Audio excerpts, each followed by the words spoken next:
geht ab? Willkommen wieder zurück zu einem Livestream auf meinem Kanal. Und heute sind wir hier wieder zurück zu einem neuen Stream von Martian Gone Missing, Part 5. Ja Leute, sorry wegen alles von, weil ich hatte Probleme mit dem anderen Stream, wo ich gemacht habe, mit dem Part 5 gerade. Er hat einfach von selbst einfach abgebrochen. Er hatte gemeint, er hatte gemeint, das Stream war noch am Laufen, aber ich das alles groß gemacht.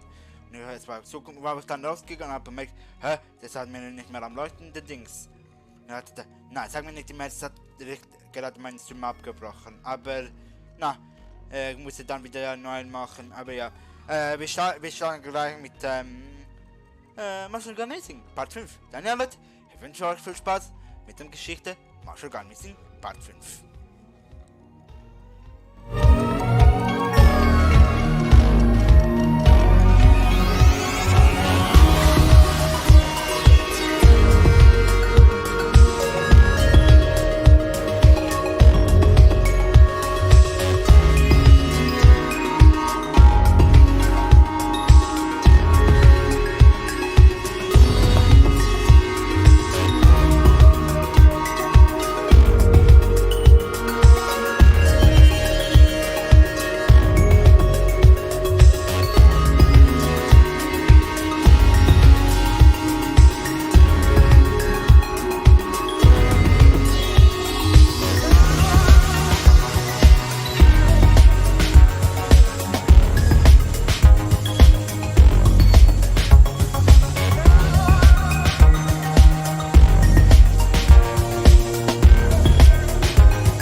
Marshall's brain finally kicked in just as the bear's claw was about to knock his face off.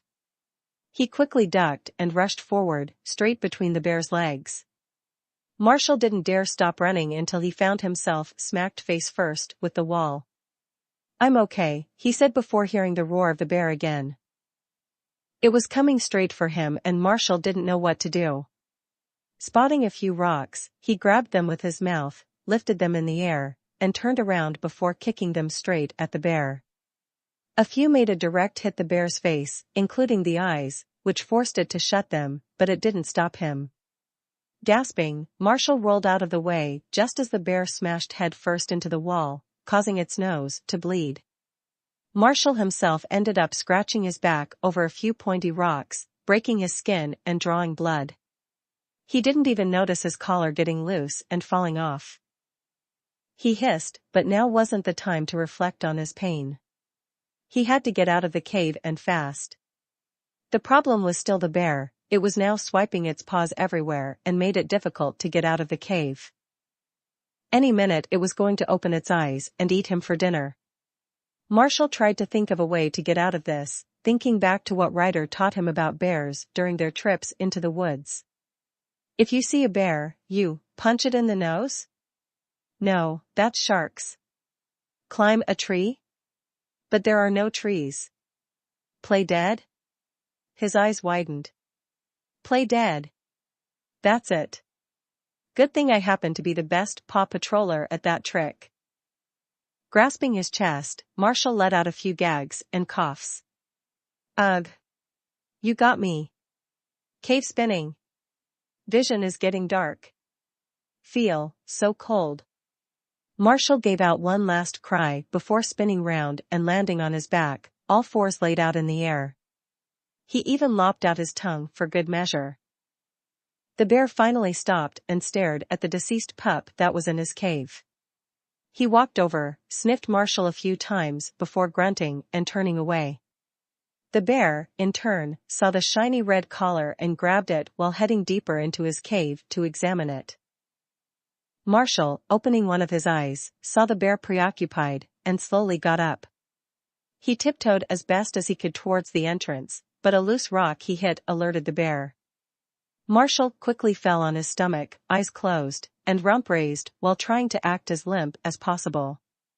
The bear raised an eyebrow before shrugging and getting back to focusing on its new toy. Sweating the sweat off his brow with his ear, Marshall got up and quietly walked till he was outside of the cave, but then lightning flashed and he yelped.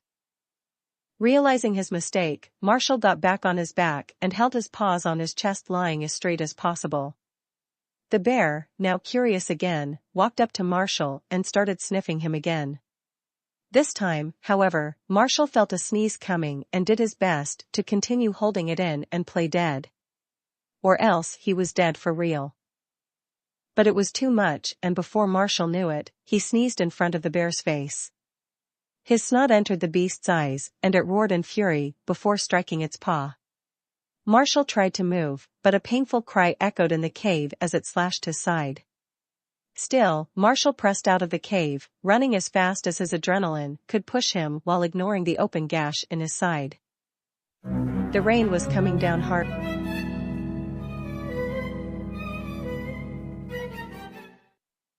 The rain was coming down harder. Sky had convinced Chase to move his vehicle under a tree, saying that 3 seconds of not watching the drone wasn't going to be life or death. With the protectiveness of the trees covering them, Sky shook herself dry and warmed herself up with a blanket Chase had in his trunk. She watched him continue to stare at the screen, controlling the drone with a look of pure concentration. She only hoped that Marshall was keeping himself warm and dry in this weather. Marshall may have been silly and a klutz, but he knew when to be serious. And a storm like this is much too serious. Sky wasn't the only one thinking this, as a call from Ryder soon alerted both of them. Guys, the storm is getting too rough.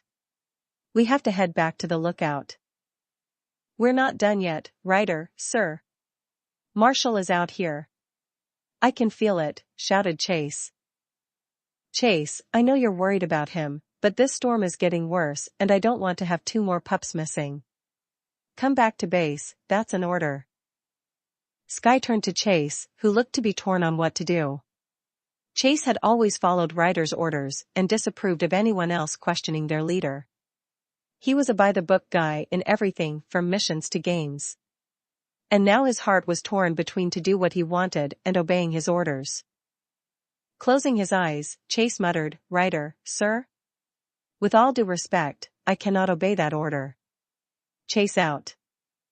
Chase, wait, cried out a Ryder's voice before Chase silenced him, turning off his communicator tag. He turned to Sky and said, you should get going. Don't want Ryder to be angry at you too.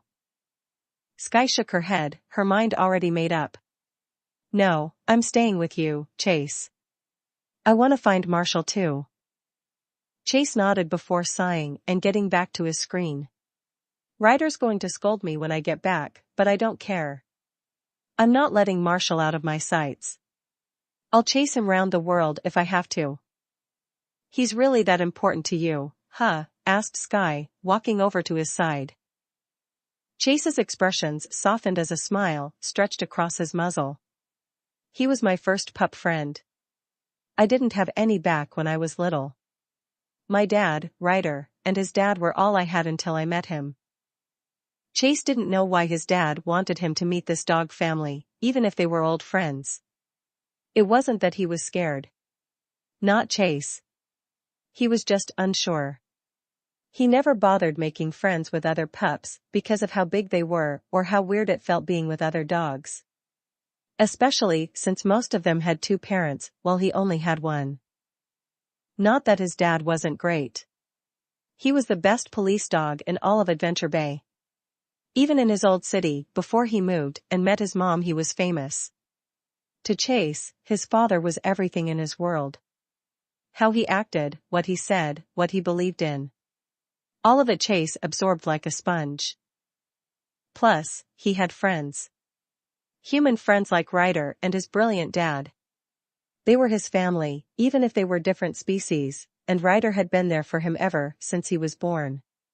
He didn't feel there was any reason for him to meet his family, especially their son. The only reason he was not pushing the issue was because one of them was his dad's old teammates from his day as a rescue rover, the first multi-dog rescue team that Ryder's dad once led. While the old team split up and went their own separate ways, his dad and the Dalmatian that was coming had stayed close over the years. Everyone else had drifted away. Chase watched as his father licked the last of his fur on his head, claiming he was satisfied with the grooming. Ugh, do you have to do that, Dad?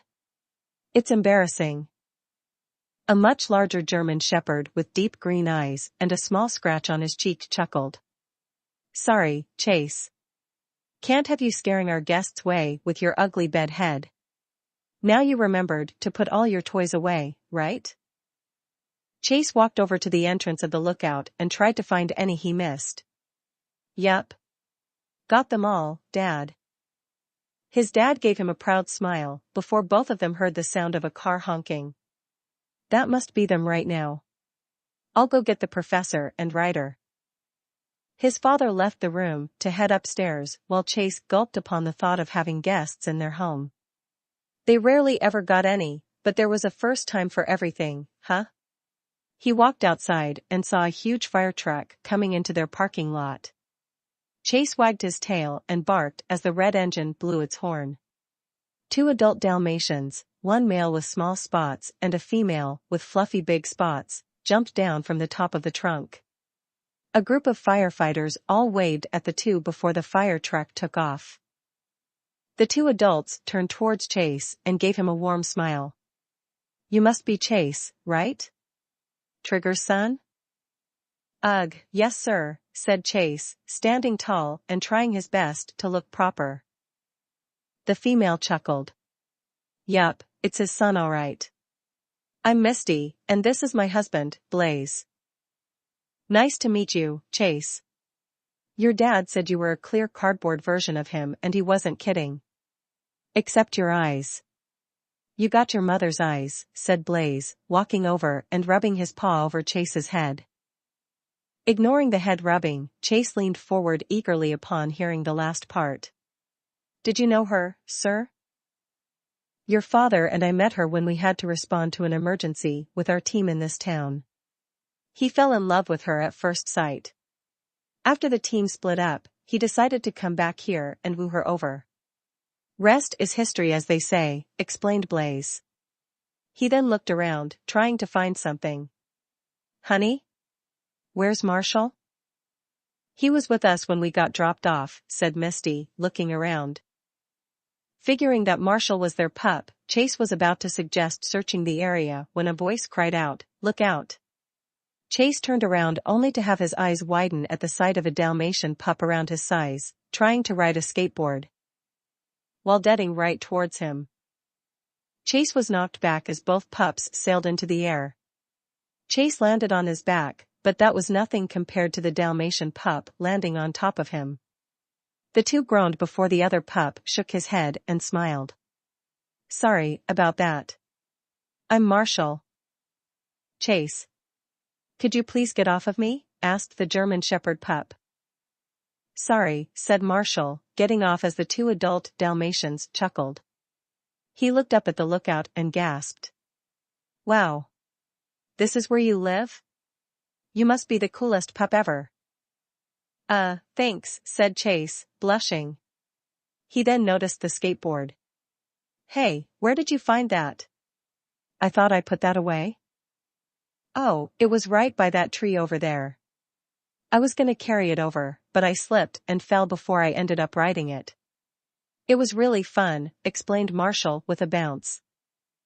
"Looks like someone forgot to clean up their toys," said Trigger as he walked over, Ryder and his dad beside him. Ryder's dad was very similar to his son in both facial features and hairstyle, with one main difference. He looked not only more mature, but also had a beard and glasses while wearing a lab coat. Chase whimpered at the thought of displeasing his father, but to his relief he got nuzzled instead. "Relax, Chase. It was a silly mistake, but a harmless one. Plus, I think Marshall here enjoyed playing around with it." "Hi, Mr. Trigger.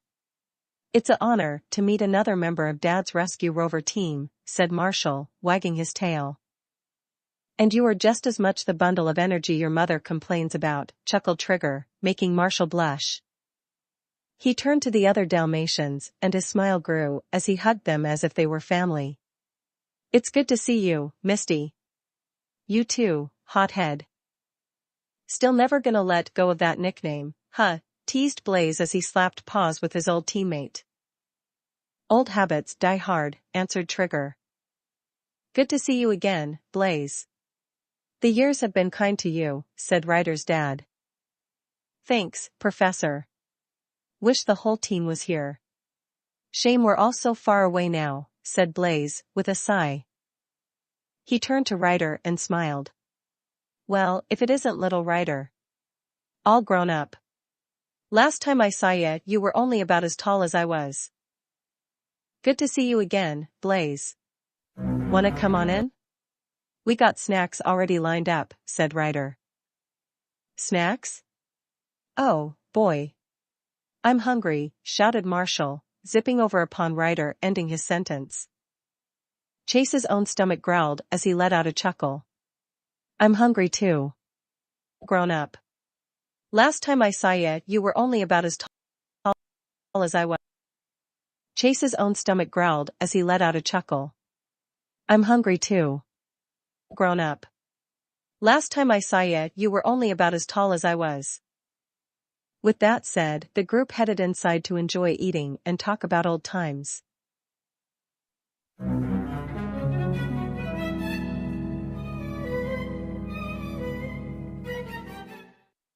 Naturally, while listening to their parents talk about the good old days was fun sometimes, a pup could only be entertained for so long. So when Ryder asked if he could go out and play with Chase and Marshall, the two pups eagerly begged to do so. After getting a yes, the two went out and played ball. "Watch out, Chase. This one's coming to you," shouted Ryder as he threw the ball high into the air. "I got it," shouted Chase as he headed towards a tree, leaped up, bounced off it, and grabbed the ball in the air. He rushed back to Ryder, placed the ball next to him, and barked.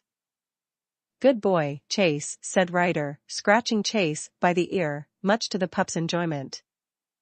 "Pass it to me, Ryder," shouted Marshall, jumping up and down. "Okay. Go long, Marshall," cried out Ryder as he threw it to the Dalmatian pup. "Here I go," shouted Marshall, rushing out to get the ball.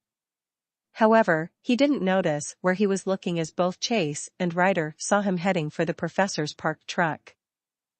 "Marshall! Look out," shouted Chase. "Huh? OOF, cried out Marshall, as he hit the truck and fell on his back. Eyes rolling, he muttered, "Did anybody get the license plate of that truck?" When he shook his head, he saw it in front of him and read, XY34-9 NAE. There we go. The ball, meanwhile, had bounced into the bushes nearby. "I got it," shouted Chase as he ran over to the bushes. Emerging from them, he found the ball nearby and was about to grab it when his nose picked up something. He sniffed the ground, and before he knew it, he sneezed. Achoo! Sniffing, he looked around. Is there a cat here? Curious, he decided to follow the scent. Before long he came to a nearby tree and heard a meow. He looked up and to his surprise there was a scared light purple kitty with a collar. Oh no! That kitty is stuck up there. He turned around and started barking as loud as he could for help. Hey! Over here! Ryder! Before long, Ryder and Marshall rushed over with worried expressions. What's wrong, Chase? Look, there is a kitty up in that tree, said Chase, pointing upwards. How are we going to get her down? Asked Ryder. Wait. I got an idea, said Marshall, running away. Chase decided to keep a focus on the kitty for now. Easy there, little kitty. We'll get you down. A few seconds later, Marshall came back with an old ladder in his mouth. Spitting it out, Marshall said, I remembered seeing his in the garage. We can use his to rescue the kitty. Great idea, Marshall. I'll hold the ladder while you climb up, said Ryder as he positioned it above the tree. It was just barely long enough to reach the branch. Marshall jumped onto the ladder and slowly began to climb up. You sure you'll be okay, Marshall? Asked Chase. I will. I've been doing this since I was 2, said Marshall as he slowly climbed up the ladder. He reached the top where the kitty was hissing at him. Whoa, there. Let's get you down so we can get you back to your owner, reassured Marshall. The kitty looked hesitant, but soon jumped onto Marshall's face, nearly causing him to all. Ah. I can't see. I can't see. Marshall, hold on. You don't want to lose your balance, said Ryder, which made Marshall hug the ladder. I'm scared. I can't see anything, whimpered Marshall. Hold on, Marshall. I'm coming, said Chase as he got up the ladder and started climbing. He gently grabbed Marshall's tail. Now slowly come down as I drag you, okay? Marshall nodded, the kitty wobbling on his head, as Chase slowly guided him down the ladder until they were at the end. The kitty jumped off Marshall's head, much to his relief, and into Ryder's arms as the 2 pups landed on the grass. It's okay, he looked at the collar, Callie. You're safe now. What's all the commotion? Asked Ryder's dad as he and the other dogs came over to investigate. Marshall, jumping up and about, rushed over to his parents. Mom. Dad. We just saved that kitty from that tree. All 3 of us. We were like one big rescue squad like you were back in the day, Dad. Is this true, Chase? Asked Trigger, turning to his son. Yes, sir, answered the pup, nervously. Smiling, Trigger walked over and patted his son on the shoulder. Look like you got your old man spirit, huh? I'm proud of you, Chase. Really? Asked Chase with a big smile, before he realized how he acted and straightened his position. I mean. Just doing the right thing, sir. And we're proud of you too, son, said Misty, nuzzling her own boy. You boys sure made a good team with Ryder here. Maybe someday you'll have your own rescue rovers in the future, huh? Teased Blaze. That would be cool. Hey, Chase, you want to be rescue pups when we get older? Asked Marshall. I'd really like to do it with my best friend at my side. Be best friend? Asked Chase with wide eyes. I'm your best friend? Yeah, you don't want to be? Asked Marshall, looking a bit hurt. And no. I want to. You're my best friend too, Marshall, shouted Chase with a smile. The two pups laughed and hugged each other before following their parents back to the look to call the owner of the cat.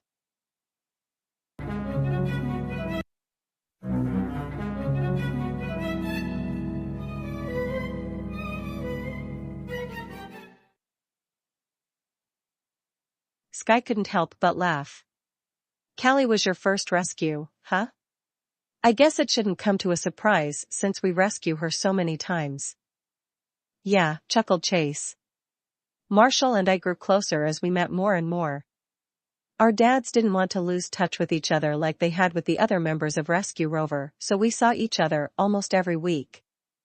I think that day was also the day Ryder decided he wanted to form Paw Patrol with me and Marshall as the founding pups. Of course, we didn't really start getting into rescues until you and Rocky joined. Whatever happened to the rest of the Rescue Rovers? Besides your dad and Marshall's dad, I never really hear much about them, asked Sky. The rest just fell out of touch. Never were seen again. It's one of the things Ryder wanted to do differently with Paw Patrol. Start it when we were pups so our bonds as friends could last longer. Most of the Rescue Rovers were adults when they started, but our dads were teens. That's why they bonded easier. Chase bit his lip and turned back to his drone screen. I didn't want that to happen to our team. That's why I'm so upset at myself for what I did to Marshall. Not only because he's my friend, but also because I want us to be friends forever. All of us. Sky looked at Chase with a warm smile. He acts tough all the time, but suddenly Chase's expression turned to one of horror as he slowly began to lose all color in his face. Oh no. Sky looked at the screen and soon shared a similar expression. The drone had found Marshall's fire truck, smashed, burning, and no sign of Marshall.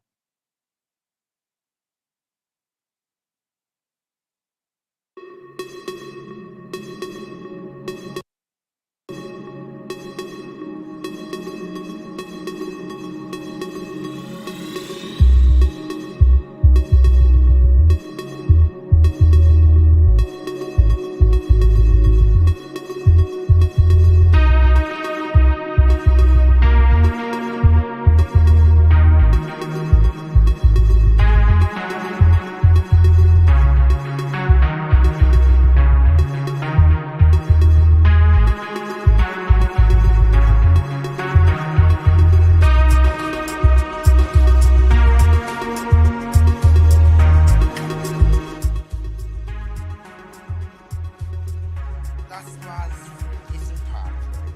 Part 5 ist am Ende. Part 6 wird später kommen. Aber da, wenn wir eine gute... Bleibt dran, Leute. Wir machen eigentlich eine gute Pause.